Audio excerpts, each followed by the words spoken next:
which literally pops out of the ground in the shape of a white tooth and then gets these pustule growths that burst and look like blood dripping down. Such a top.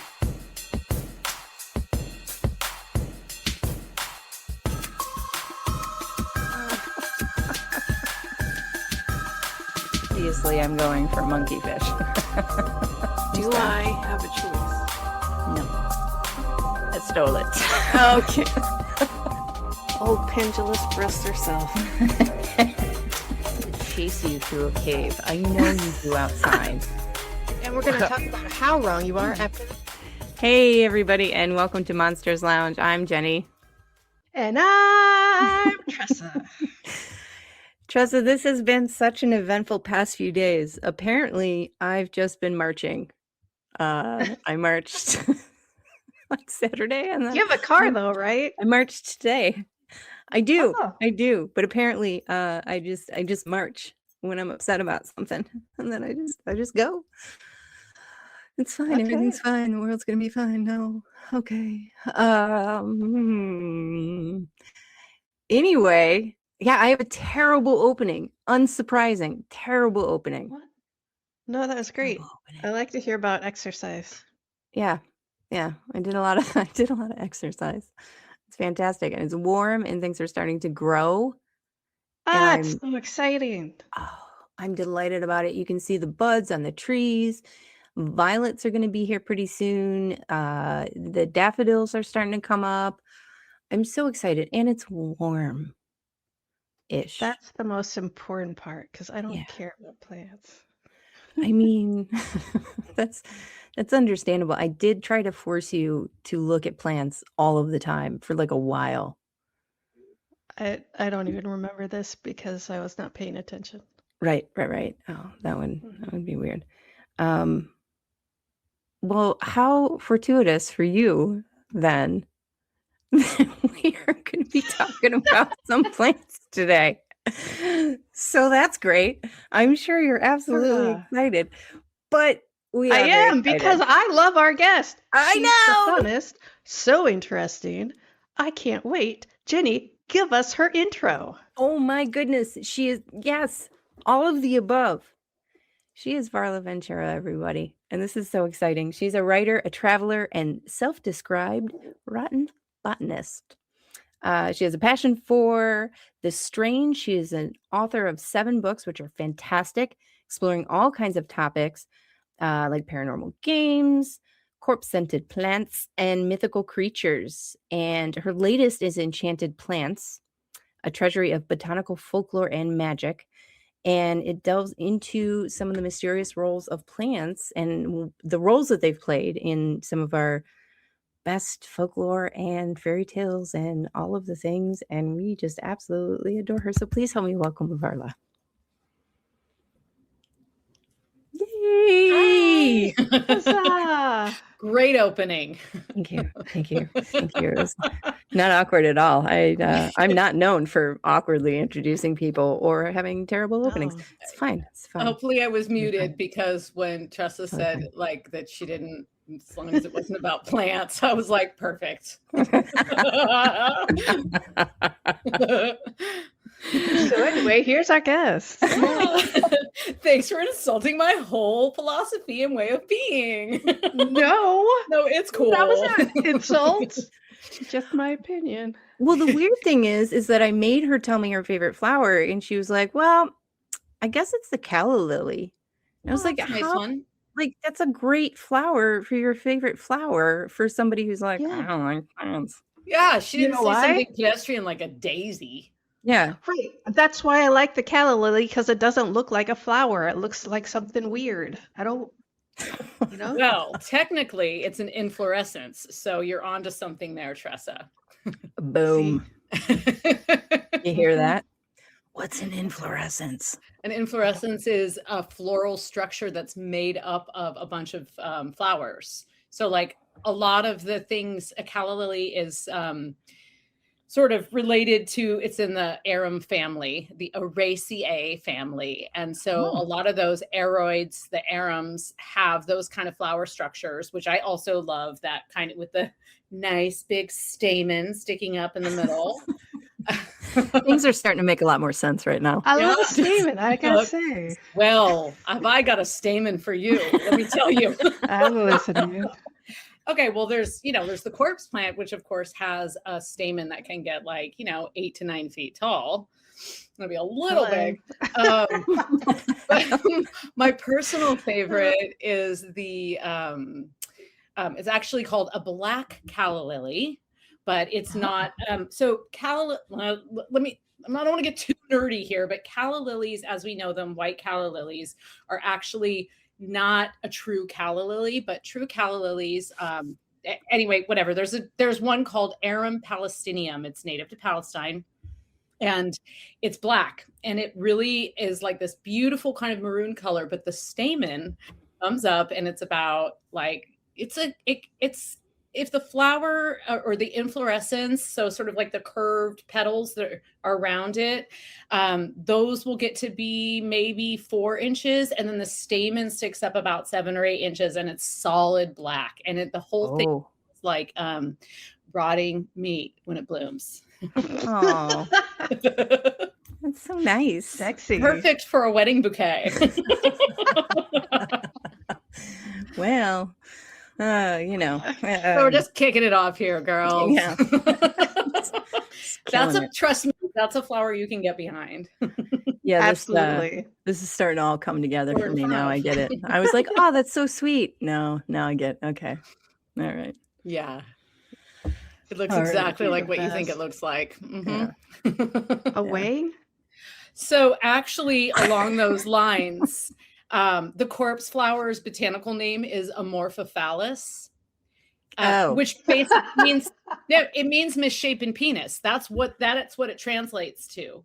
And so there's a whole family of Amorphophallus, all of which have this very like phallic-like structure, the stamen in the middle, that is often sort of like, sometimes it's crumpled or like a little bit leaning, or and not only that, but it became known as the Titan arum because David Attenborough was talking about the Amorphophallus titanum, and he was presenting on a documentary on BBC, and he thought saying Amorphophallus might offend the family listeners out there, so he started referring to it as the Titan arum. Oh, its botanical name is Amorphophallus. So, that's tremendously interesting. Yeah, misshapen penis flower. I feel like giant misshapen penis flower. I feel like Werner Herzog would have been a much better choice for that narration.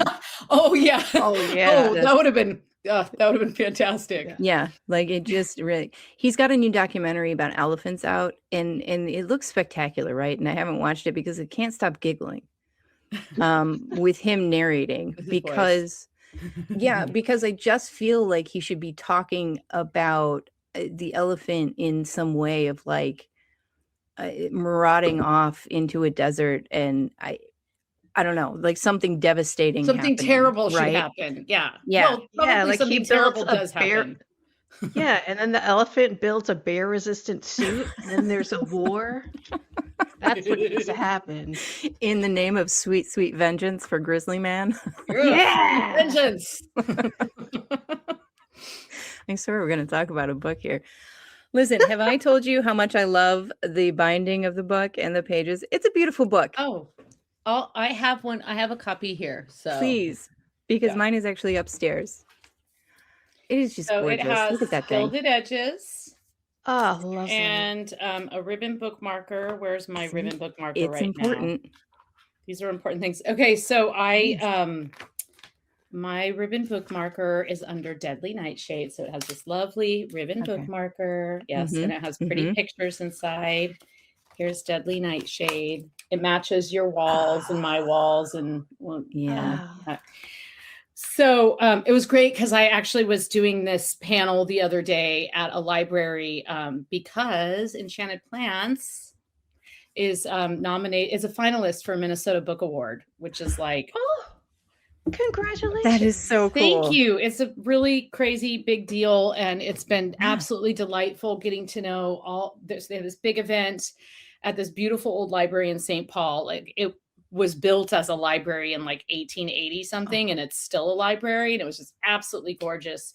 And they had panels where you could meet all the finalists, and the public came, and so it was really fun. It was fun to meet the other people in my category, and it was fun to go to like the poetry people and the nonfiction people. But what was great is the guy who was hosting the panel made a comment about the gilded edges, and because it was a room full of book people, like everybody gasped.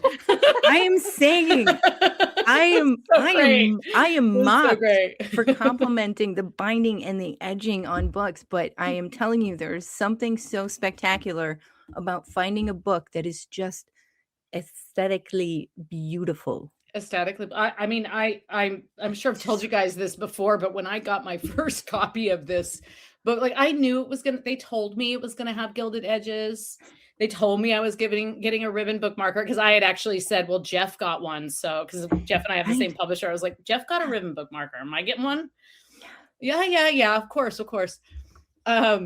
And so, and I knew it was going to be hardcover, but I just didn't have the full picture. And of course, when you're, you approve, first you go through your manuscript and you approve the edits to the manuscript, and then you go through like the design pages. So I saw the art that they were doing and the spread, the layouts, but it's like, it's on a screen and it's a big PDF, and you're just going through and making sure that everything's right. And you're not really like fully visualizing it as a book. And so it wasn't actually supposed to be out until April, but in January of last year, I got a copy. Just one copy came in the mail, and I just, like, I couldn't even open it. I just held it and cried for like 20 minutes. I was just like, I can't believe this is my book. So it was really great. And then after I did that, I held it up next to Fright Before Christmas, and mine was bigger. See? Now see? And I now told Jeff that, and he was like, why would you do that? Like, what? Yeah, like, that what is do you mean?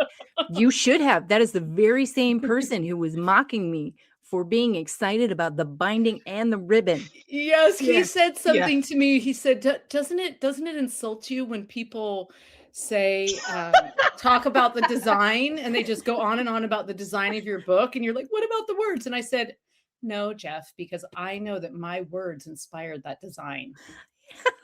He was like, that was great. It's not like I got it and then hollowed out the words, right? Like,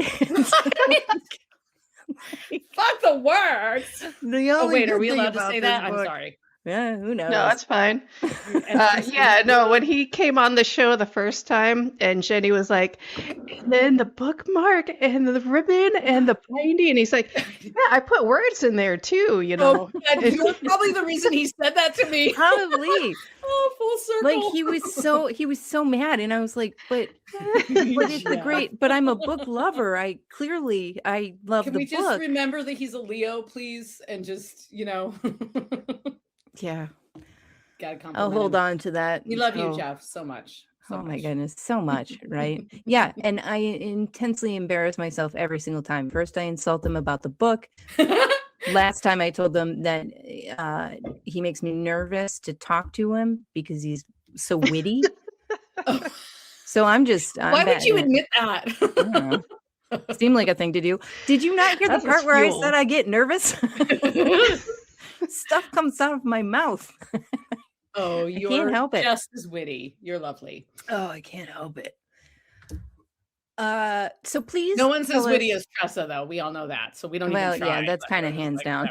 Yeah. Sometimes I'll just soak that in. Thank you. Yeah. Oh. Yeah. So tell us a little bit about the layout of the book. Well, I'll tell the audience a little bit of the layout, because I am familiar. Are we still talking about the binding? Can we talk about what's inside it? Oh, yeah. Okay. So I can segue. Yeah. I can segue that. Okay. Yeah. Yeah. Segue, girl. So the layout. Yeah. So the layout of the book. Here, so I'm going to be the segue. Yeah.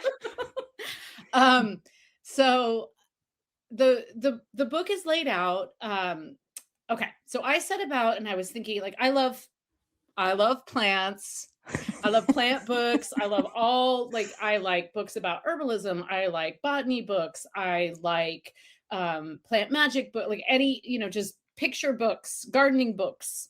And so this is something like I have a massive collection, and I've studied herbalism since I was a teenager. I used to work in nurseries. So I've always been like really into plants. And I knew I've had this idea for years, and it was kind of just like in my mind working around. It's like, how would I do this? And what would I do? Actually, I had an editor say to me, why don't you write a book about plants? And I was like, yeah, but what would I do that would it would be different? Because sure, I could like write an encyclopedia of herbalism or whatever. But I was like, what could I do? And so one day I was reading some Grimm's fairy tales, and I just started noticing, I started noticing where, like, what plants were mentioned, and kind of like leaving little Post-it notes in there. And I thought, wouldn't it be cool to do a book that is an exploration of the plants that are at the center of fairy tales and folklore, like really significant. So not just plant lore in general, but with like stories that are great examples and big anchors.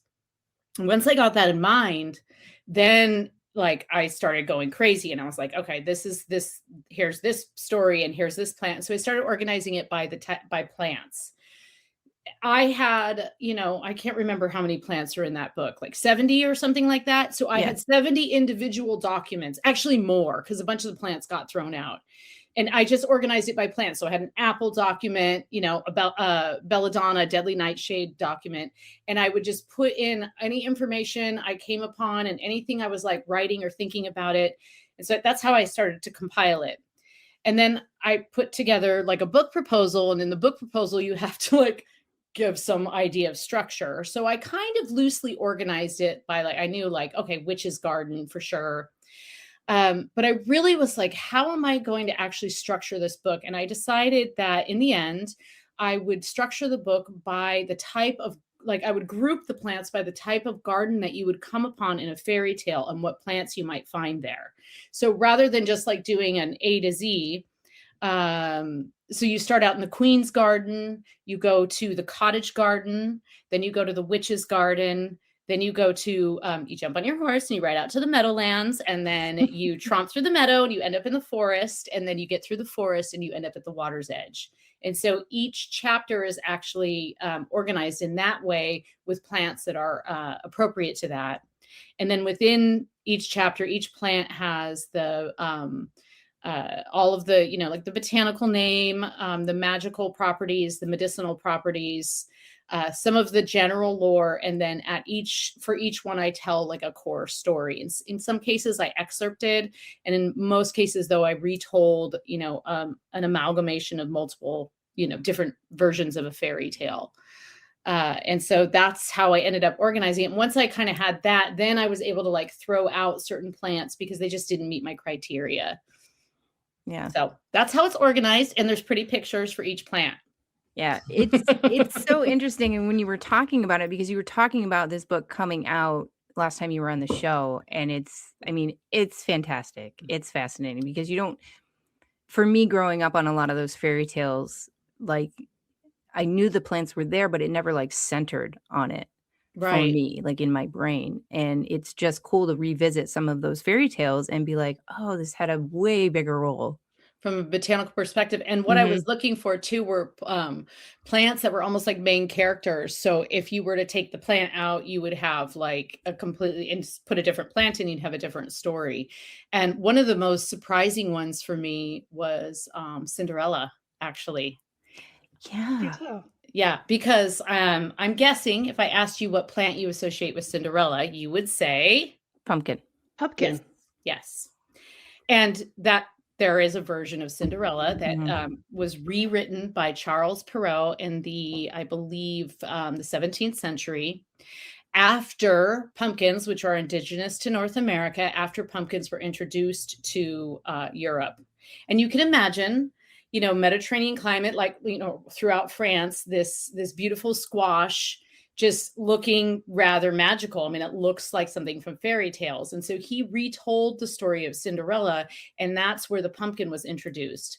But prior to that, it goes back centuries as a German story called Aschenputtel, which is basically Ash Girl or Cinderella. And at the center of that story is actually the hazel tree. And it's amazing because the hazel tree has a sort of unknown but long-standing tradition of association with the dead and being a conduit into the other world. And so in the original version of Cinderella, there's a branch of a hazel tree that her father brings home for her. So the greedy sisters, he's going to market, and the greedy sisters say, "Oh, bring us, ribbons and gold and velvet." And she's like, "Just bring me a branch of, something that knocks your hat off when you're coming around the bend." And he's like, "Okay." So he brings her a hazel branch. And she immediately goes out and she puts it right on her mother's grave, which is on the property, right? Because we know Cinderella is, this is why there's the step family. And this tree grows to be an enchanted tree. It basically grows up, and she goes out to that tree. She goes out to her mother's grave all the time. Whenever she's upset, everybody's picking on her.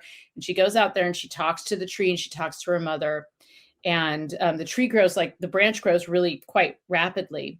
So when it comes time for the ball and that whole scenario, which there's 3 nights of the ball in the original story, and she goes, and it's the same kind of setup. Like she thinks she revives an old gown, and she thinks she's going to be able to go.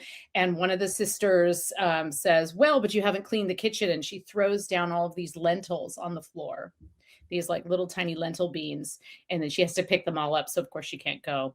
So she goes out and she's weeping on the grave, and because now she doesn't have anything to wear and there's no way she can go. And there are birds in the tree. And she says, let's see if I can remember the phrase. It's like, "Shake, shake, hazel tree, gold and silver down upon me," or something like that. And they drop a beautiful gown and shoes to her. And they do that. This happens 3 nights in a row, where she gets this beautiful gown each night, more beautiful, more exquisite. And then when she gets home, she takes the gown off, and the birds alight it back up into this magical tree, and they drop down her rags, and no one's the wiser. On the 3rd night, the prince, who at this point is completely obsessed with her, he actually he sees she keeps running off, and he's kind of figured out her pattern. So he takes and he puts tar down on the steps to slow her down so he can catch her. But she's quite quick. She loses a shoe stuck to the tar, but she runs off. But he's able to kind of see what garden, like what he sees her kind of slip into this one neighborhood, into this garden. And so then, the whole thing, the proclamation, whoever fits this shoe, we're going to come out there, and this is going to be the person who marries the prince. So that whole scenario is like the one that we're familiar with. And then the stepsisters try and put the shoe on. And the mother says to the first one, she can't get her toe in it. And so she just says, "Just cut your toe off. Just cut your toe off. You're not going to have to walk when you're married to the prince. Like, you can be in the castle. It's all going to be fine." Yeah, if it's a good shoe, you'd cut a toe off. It's worth it. Yeah. Tressa only has 2 left. That's right. That's right. I mean, And my shoe collection is fire. I bet it is. It's true. It's accurate. So she cuts her toe off. She sticks the foot in the shoe, and the prince is like, "Oh, it fits." I guess he doesn't notice all of this blood gushing out. Or this blood. So they're riding out in the carriage, and as they pass under the hazel tree, the birds say, "There's blood in the shoe. There's blood in the shoe. Your true bride still waits for you." And he looks down and he sees what's happening, and he turns around and goes back. To the prince's credit, he also can understand the birds. He's the only one besides Cinderella that can understand the birds. Sure. So same scenario, second sister, only this time it's the heel. Mom says the same thing. Chop it off. It's going to be fine. You're going to be, in the palace. You won't have to walk. You can hobble around. It won't matter. People bring you. So, right? I mean, I can see her logic. 100%. Absolutely. Yeah. You got a prince on the line. prince on the line here. A prince on the line. Handsome prince, no less. So that happens. Same thing under the tree. They pass under the tree. There's blood in the shoe. There's blood in the shoe. Your true bride still waits for you. So he goes back and he's just like, is there anyone else here? I know this was the house. And the father finally says, well, there's Cinderella, but she didn't go to the ball. I don't care. She needs to try it on. Of course, she comes down. She tries it on. I hope that they sanitized it. Here. That's a biohazard for one. Wipe out the blood. I do like a little presentation at libraries, and this part in the story, I found this beautiful, like super high-heeled, super spiked shoe that's covered in blood. It's like a zombie shoe from some fetish site. It's like amazing. So I always show that. Nurse. Oh, nurse. Yeah, I mean, good excuse to go on a fetish site, in my opinion. So anyway, do we even need an excuse? No, I mean, that's the natural answer. We're grown-ass women. We can do what we want. Yeah. So anyway, they pass under the tree, and at this point, the birds chant, "There's no blood in the shoe. There's no blood in the shoe. Your true bride sits beside you." And then the greatest part about this actually has nothing to do with the tree, but at the very end, and this was a totally new twist to the ending of the story, and it delighted me to no end. She's coming out of the church. They've been married, and the sisters swoop in and they kind of lock arms with her, and they're like, "Oh, delightful! We're going to," I guess they need the support because they cut pieces off of themselves. They're hobbling a little bit. Yeah, isn't that in Misery? Remember in Misery, Stephen King's Misery? Yes. We're gonna hobble you. Oh. Anyway, so they're walking down the steps, and we're all gonna go live in the palace. And then it's very specific that it's pigeons, by the way, in this case. Nice. They swoop in and they peck the sister's eyes out.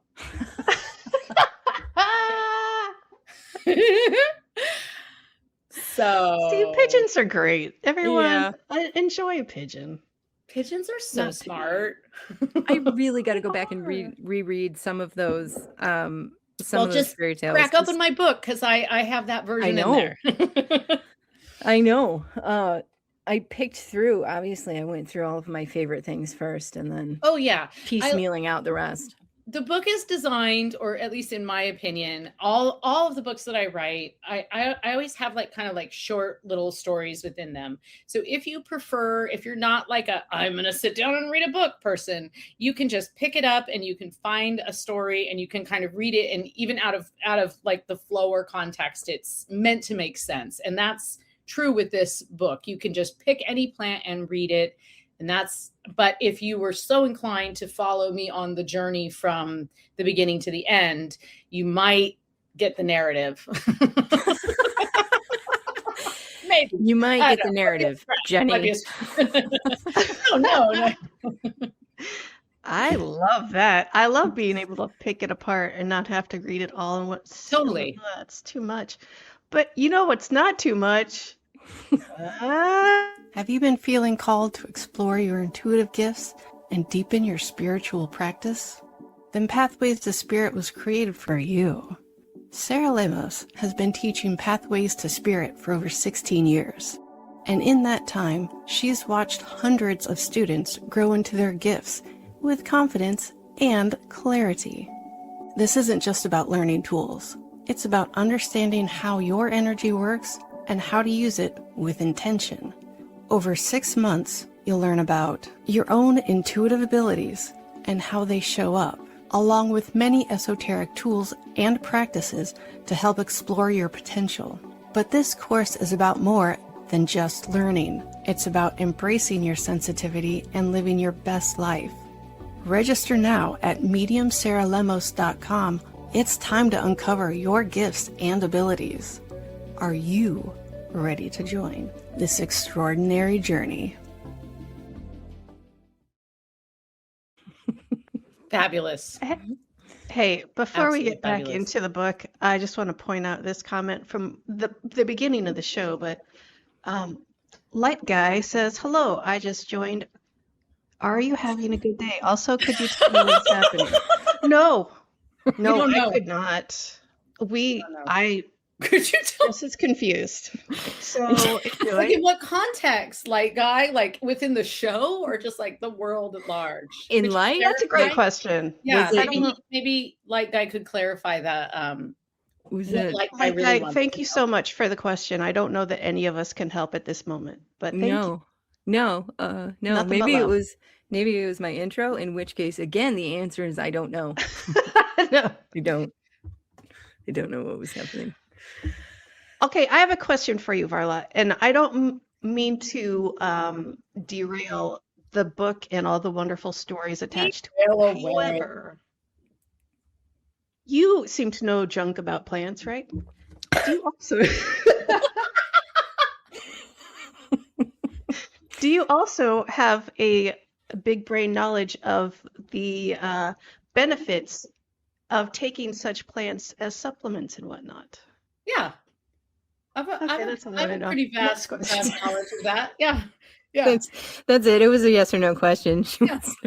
That's all I like. I don't want you to talk anymore. I don't like Were to you diagnose gonna- people, but Were you gonna ask about one, Tressa?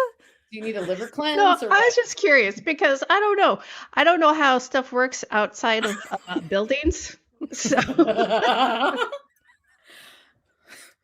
You like gin, don't you? That's from a plant.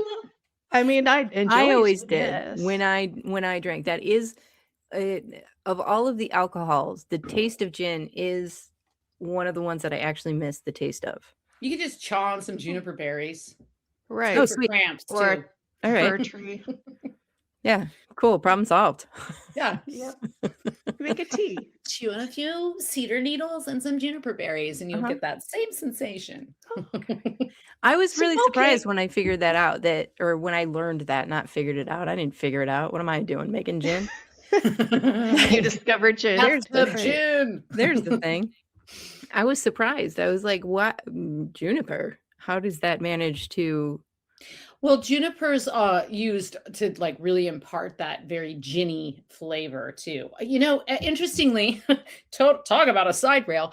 I was just listening to this. I was listening to this podcast called Criminal. Do you guys know that podcast? Mm-mm. Oh, it's wonderful because it takes like the most fantastic approach, like a very wide, loose definition of crime. And it's usually like heroic criminals or like crazy things that have happened. But in this case, just a couple days ago, I was listening to it and they were talking about like ethyl alcohol poisoning and how that increased due to prohibition. Yeah. And how people were literally distilling like freaking shoes. Like they were like making basically bathtub gin out of anything that was an organic substance that they could like distill down and get it to like create the alcohol. So, right.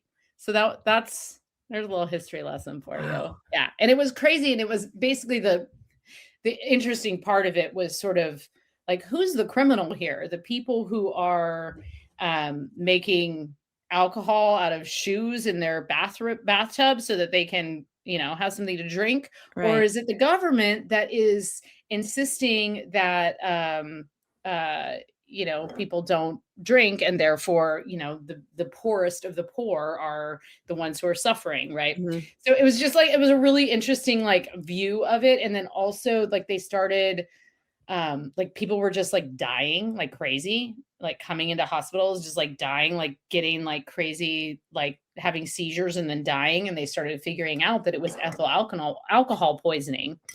So they were like, yeah, just give them like wine. They actually started adding things to products that contain alcohol. Yeah. They started adding something to it Yes. that contains was- that ethanol. It was even more alcohol. toxic. The government was But doing it that. makes you, Yeah. but they have it now in modern times. They started doing it because it makes you throw up like immediately. Oh. Like an epicac. You get I was totally just thinking of Hello. what? Charcoal drink. Listen, it's so Who many. overindulged as a teen? Raise your hand. Listen, had I known known that I could just throw stuff in my bathtub and make alcohol shoe? when I was drinking, I know. Thank God you didn't know that, seriously, right? Yeah. seriously. I don't understand how a shoe makes alcohol. Somebody Or explain that to me. it would have to be a leather shoe because leather is an Okay. organic substance. So anything that is an organic substance will break down and start creating the sugar that then turns into alcohol. They explained it on the podcast because I was like, a shoe, and the host was like, a shoe, and then the person explained it. So you're not alone in being like, what? Thank you, because I was starting to feel real stupid. And by the way, Yeah. this is like fourth-hand information. So if you really want to know, you should listen to the actual episode. In fact, Jenny go comes right over now. next time. Why are there so many shoes in your bathtub? Don't That's worry about exactly what Jenny. I was thinking.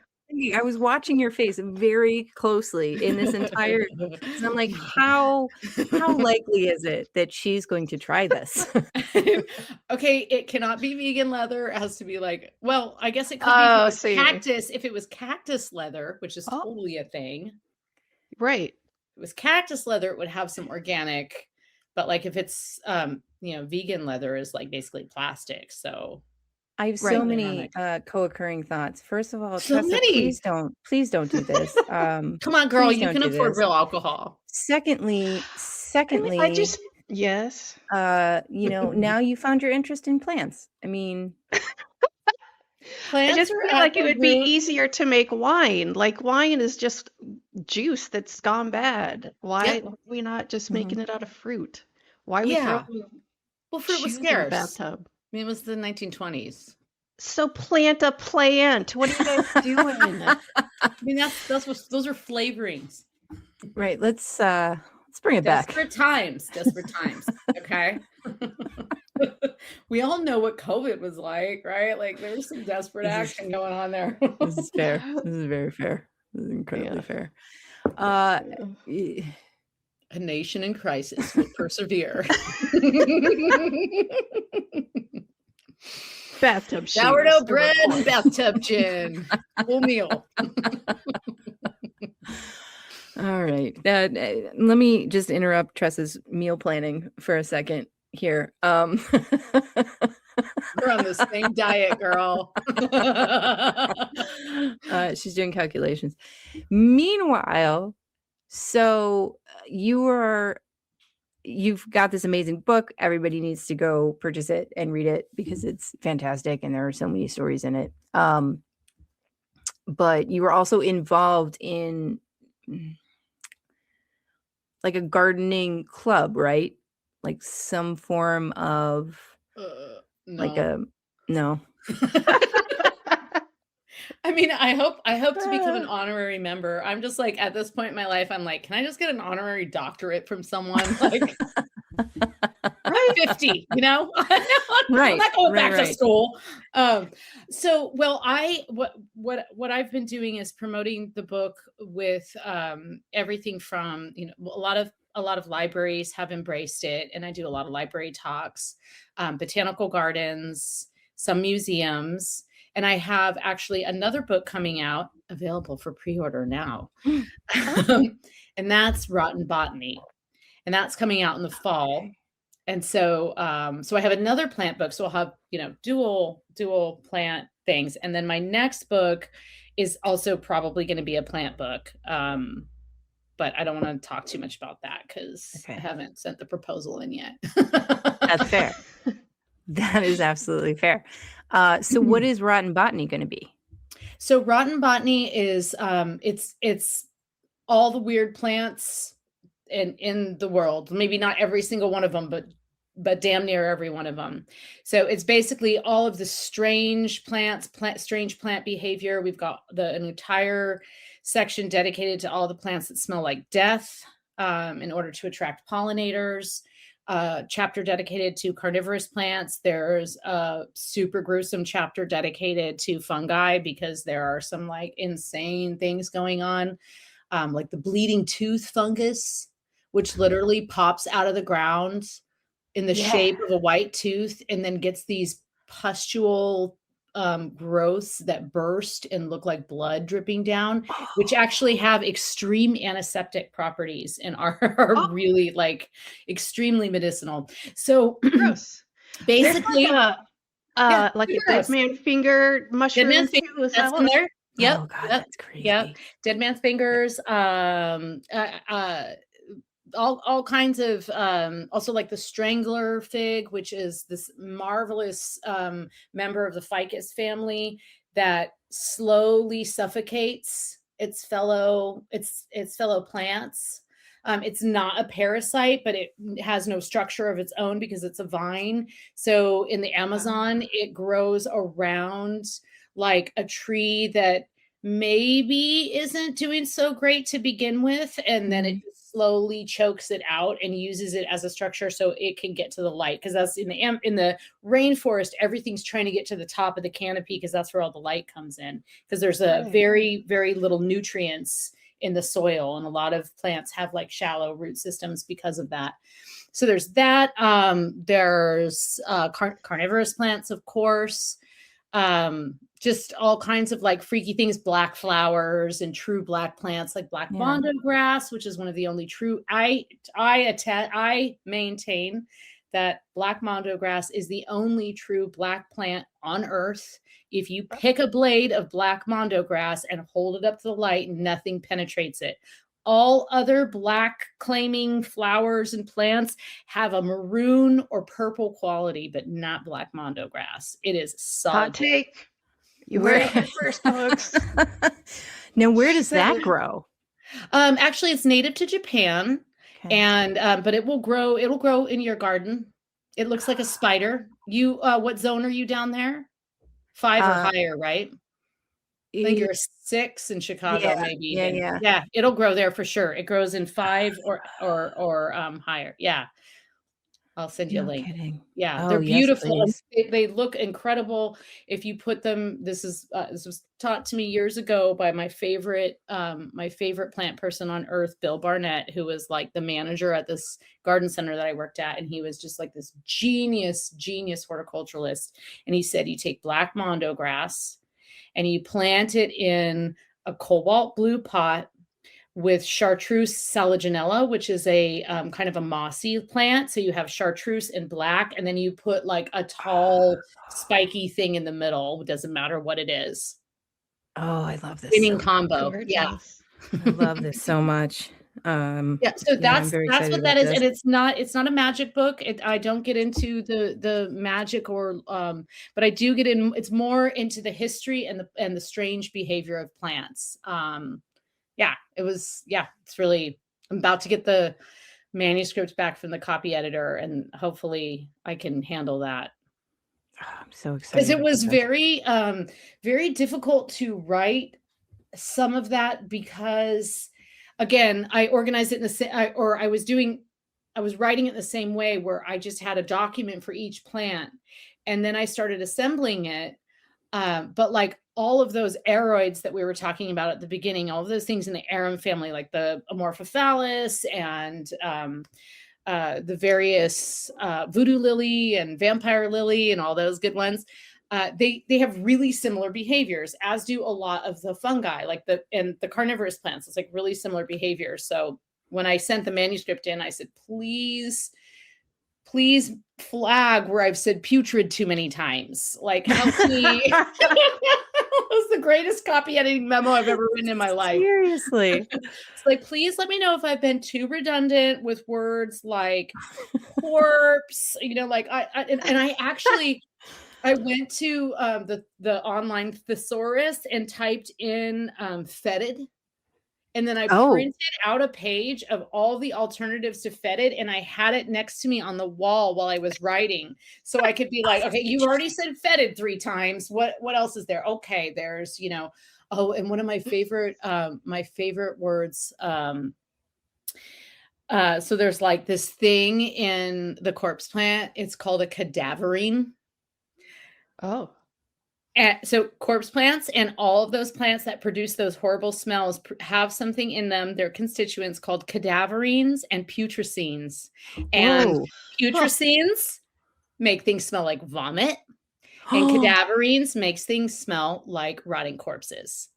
And Oh they're my actually called God. that. I was like, I want a shirt that just says cadaverines. Ask me Thank about you. cadaverines. You need to make merch, I think. I think I I have to believe get my so. Rotten Botany merch. Yeah. Yeah. I Yeah. know someone who's very good at designing merch. It's You're Tressa. amazing at designing merch. You guys Stop actually, it. why don't I have a shirt? I need to buy a shirt from you guys. That's a Yeah. great So next idea. time I'm on, That's I'm just going to be wonderful. wearing your shirt and be like, Please do. Monsters Lounge. Which is weird because that's how Tressa always wanted us to like intro the show. Yeah. But I mean, Yeah, I have a few different Move intros that I forward. did like that. Yes. that's our next commercial, I feel like. Right there. Podcast. Note it Move down. forward. Tressa gave me like the best. I don't know, maybe I shouldn't reveal this, but like Tressa gave me some Oh, I really wanna good hear this. advice when Oh, Enchanted Plants was no. coming out. Because I'm just lame at social media, and she's like, you need more pictures of yourself. And she told me about this app where I could take pictures of myself a lot easier. And then I sent her a picture. I was like, well, here's a picture. She's like, you need a picture of you reading the book, not just the book. And I was like, oh, okay. So I sent her this picture, and she was like, okay, now I want you to take that picture, but I want you to accidentally have some cleavage. Yeah, that sounds like her. And I was like, okay. And you know what? I did it. And that photo got the most. Yeah, of course. Right. Like, Yeah. Come on. She knows what she's Everyone doing, loves man. Well, cleavage. downhill from there, though. All right, next one, we're going to go feet up. Lots of leg, lots All of right. feet. Rotten All botany right. She between the just- legs. she Okay, got it. keeps- Yeah. She keeps No, like trying to. she's my social defeats- media advisor Okay, listen, just take and my the stylist. just take the feats with a grain of salt, okay? Just Okay, but I just was reading.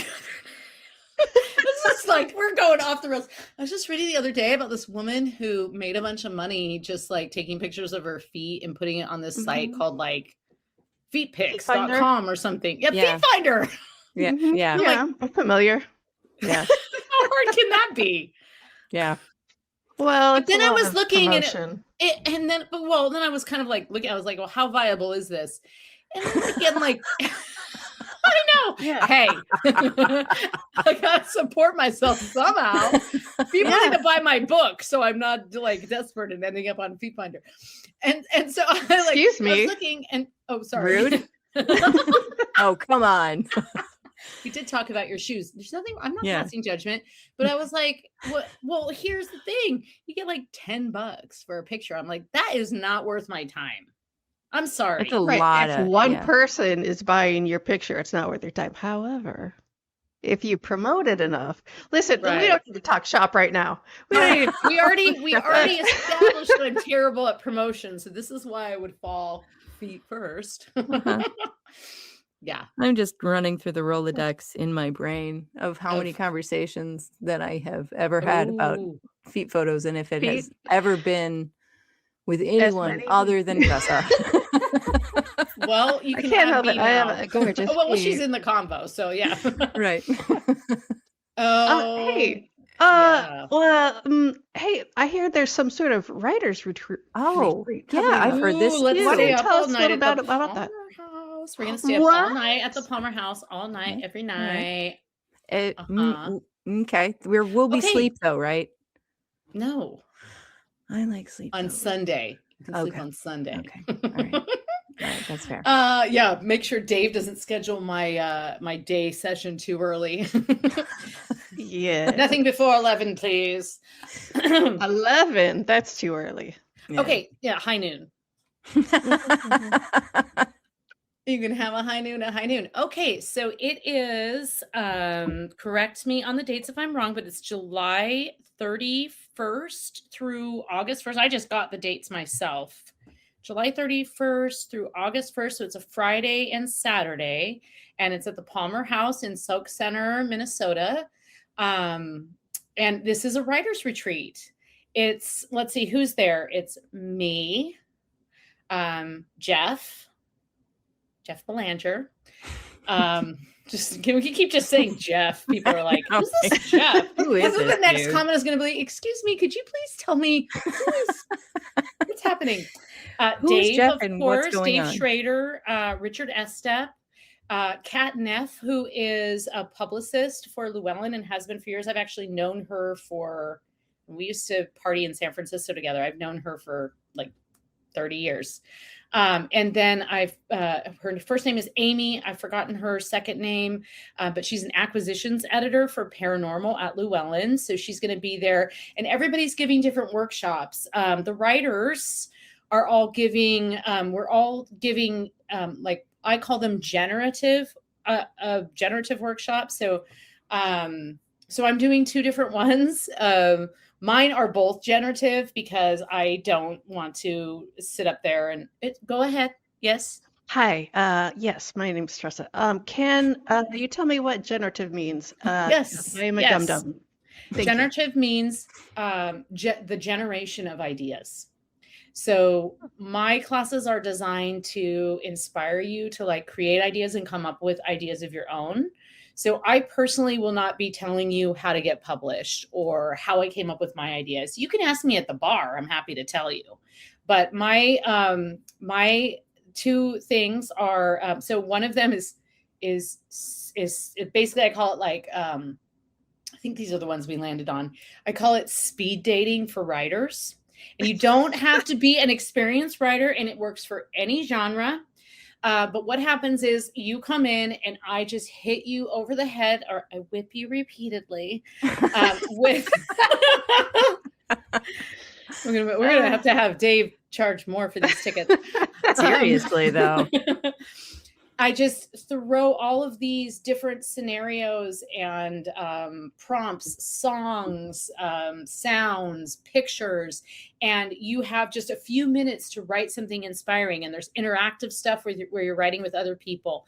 And the whole idea is not that you're going to sit there and write your next great novel. It's that you're going to unlock that part of your brain that's super creative and generative, and you're just going to kind of go with it. And just a lot of people have struggle at first.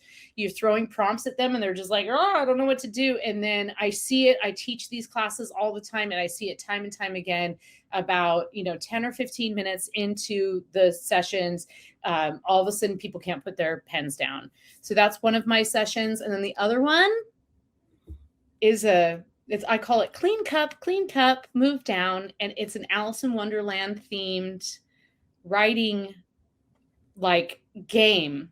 And basically the way it works is you know how in Alice in Wonderland, like right when she's just about to take her tea, they say clean cup, move down, and you have to change seats.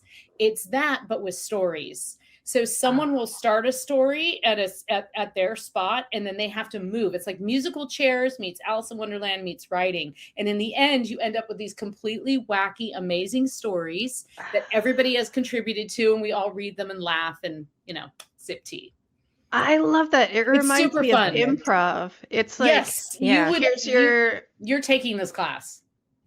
Okay. Yes. Yeah. Yes, ma'am. Yeah. And also when I was in college and broke, we used to have this game we would play once a week where we would just have a prompt and then we'd have to go write a short story and come I love back that. and we'd drink it. It was the most fun. It's super That's fun. what it reminds me of. And I find that like when you get, it's just, it's totally an icebreaker too, because again, these are not situations in which you are expected to create something like incredible and literary. It's not an intimidating situation at all. You're really like, the sillier you are. And what I do is I usually I set up, I've done this class twice before.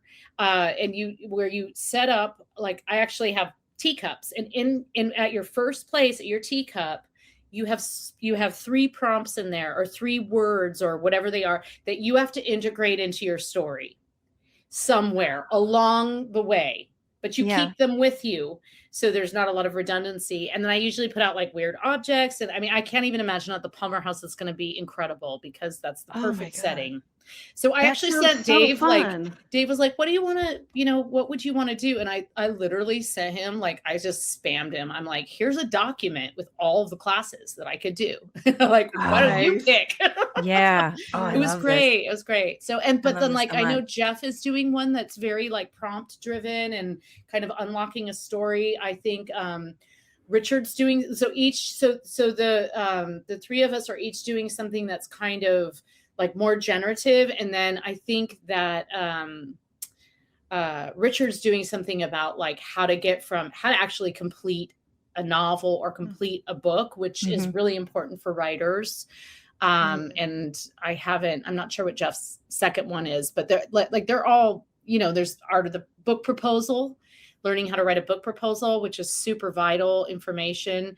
So it's for writers at all stages in their, whether you're just I just want to be around creative people and make some stuff up, or you're an aspiring novelist, or you have this idea that you haven't completed, or you have an idea that you've completed and you just want to make those connections and find out how to present it to the world and how to get it published. And I think, Richard might be doing one about self-publishing versus traditional publishing, because he's done both. Yeah. So Listen, I got to tell you, I heard about this little weekend and I was like, oh, that would be so fun to hang out with my friends and these super fun people. And I was like, the classes, that's fine, whatever. But those descriptions, that sounds like the funnest. I am so excited. Now to you do actually this want to now. learn. Yeah. Yes. I want to do these things. Yeah, I was thinking about it and I was like, I'm not already a writer. I love writing, but I don't ever really do it, right? I just love words. Okay. I love words. And books. Really. And books. But yes, and now I'm maybe I could go too, even though I don't have any kind of writing experience. You're whatsoever. both really creative people, and there's a book that I keep on my shelf at all times, and it's called Big Magic by Elizabeth Gilbert. Oh, you know that book? Shush it. It's one of my favorite things in the whole wide world. It's actually one of my favorite things. And what I love about it is that it's about unlocking your creativity. And so it doesn't matter what that creativity is. You could be a painter, you could be a podcaster. I mean, this is a creative endeavor. There's all different expressions of creativity. And it's about it just keeps you from getting down on yourself. Yeah. And there again, that's another book where you can read it out of order, short little excerpts, makes a great audiobook. Oh, by the way, Enchanted Plants is actually an audiobook. It's my first book that's become an audiobook. I didn't know that. That's fantastic. Why didn't you say so sooner? It's not me reading it, but if you have I have a code for you to get it for free if you use Spotify. So oh my God, I will send it to you after the fact. That is fantastic. I love those. It's a very odd experience because I didn't know. So none of my books the audio rights have ever sold before, and some people like Jeff, for example, who has a lot of experience, kind of just more performative reading, and he does that wonderful podcast, New England Legends. So he records his own books, but I've never done that. And I have no interest in doing that. Actually, I shouldn't say I have no interest. If you want to pay me, I'm happy to read your book. Never say never. But I just, it's hard. I've done like little short things for different podcasts where they would like replay them, and it's hard. You fumble all the time. Mm-hmm. But it was I haven't even listened to it all the way through. It's been a very bizarre experience for me to listen to somebody else reading my book to me. Yeah. It's a very surreal experience. Yeah. And there's been a couple times where I'm like, well, I could tell like she didn't quite get what I was saying. Yeah. It's like, don't be hypercritical. Just let it be, let it go. And, but she's a wonderful reader. Very, she's read tons of audiobooks, and she has a nice low voice, thank God. So it's very soothing. Like I feel like it's in the register that I can like handle. Oh, that's phenomenal. Yeah. So that's exciting. Yeah. I'm really happy. And also just because of the accessibility of that, I know a lot of people that consume books that way for a variety of reasons. It's easier than reading. It's, they're able to multitask. Yeah. They take in stories better that way. You know, we all like take in things differently. And so I'm really excited that oops, sorry, my alarm was going off. Dance party. It's okay. That's my medication alarm. I literally forget it every night. It's my breast cancer medication. I have to take it. It's not fun medication. Oh my God, I wish. Yeah. But anyway, yeah. So that also means that it's available on like Libro.com, which is or Libro. I don't know if it's .com, but it's the public library audiobook where you can get audiobooks through public libraries, and it just makes it more accessible. And that's fantastic. Yeah. Yeah. I love that so much. That's very exciting. Yeah. And what a perfect book to like hear in audio too. Like all those stories. Yeah, I mean, I think it could work at night. There's a few of them that are pretty terrifying, but I like scary things, so yeah. Yes. I love that. Listen, we are at the top of the hour. Jeni, you got anything to add? Go get the book and then go Palmer House. Palmer House. Yeah, yes, so just go to the Palmer House website and look at events. You're next. Sorry. I was going to say, do you have anything you'd like to plug? Thank you for being on the Palmer show. House. You were delightful. Again, please now plug everything. Yeah. So Palmer House, that's coming up in the summer, but the tickets are available now. So then you just type in it's not the Palmer House in Chicago, right? So it's correct. Palmer House. I'm sure when we post this online and stuff, we'll like put the proper link, but it's Palmer House in Sauk Center, which is SAUK, Minnesota. Most haunted hotel in the entire state, possibly in the entire country. What? And then what else? Oh, I'm supposed to go to the Nebraska Bigfoot conference at the end of April. It's at Big Island. Does that sound right? Grand Island? Grand Island. Thank you. Grand Island, Nebraska. I know you're a Nebraska girl. So that's at the end of April. And then if you go to my website, varlaventura.net, and you look at events, but like not right now because I haven't updated it. But like, and then I noticed that, girl. You need to update that. In the next couple days, I'll put up all my events. I'm going to be in Boston area for a few days at the beginning of May. I've got the award ceremony for the Minnesota Book Awards. So the way they do that is you're a finalist. And that's you do this meet the finalist event, you meet all the other authors, and then you go to this theater and you find out if you win at the theater that night. Just like, pressure's on. Yeah, it's kind of nerve-wracking, but I don't know. I like scary situations. So, and then like other places I'm going to be, I've got I've got 3 libraries in Vegas this summer, library in San Francisco I'm speaking at. So that's so fun. And then Rotten Botany, when it comes out in the fall, I'm going to do another New England book tour kicking off at the New England Botanical Gardens. So just lots of great stuff. Oh, and I got a gig at the Salem Witch Museum, so my life is complete. And that's actually a virtual. It's broadcast virtually, so I'll put that up on my website as well, where you can watch it's an Enchanted Plants lecture. Nice. You still might like it, Tressa. It's more you stories. Have a way with. Good. I mean, you have a way with words about plants that I really enjoy. So there's. That's what he. I don't mean to be a terrible person. Well done. Well done. Yes, Varla, it's been such a pleasure. Thank you so much for joining us. We love having you and talking to you and Junk. I know. I love you guys, and I cannot wait for this. You're going to be there. Yes. Yeah. Yes, absolutely. This will happen live. This is like a fantasy of ours. It's been a fantasy of ours for like a couple of years now. We should do a live podcast there. We should force Dave to let us do a live podcast. Yes. Oh my God. You can do it in my room. Because you won't listen to me. Yes. Yeah. Let's do This it in will my be room. very If he won't let exciting. us do it elsewhere, we'll just do it in my room.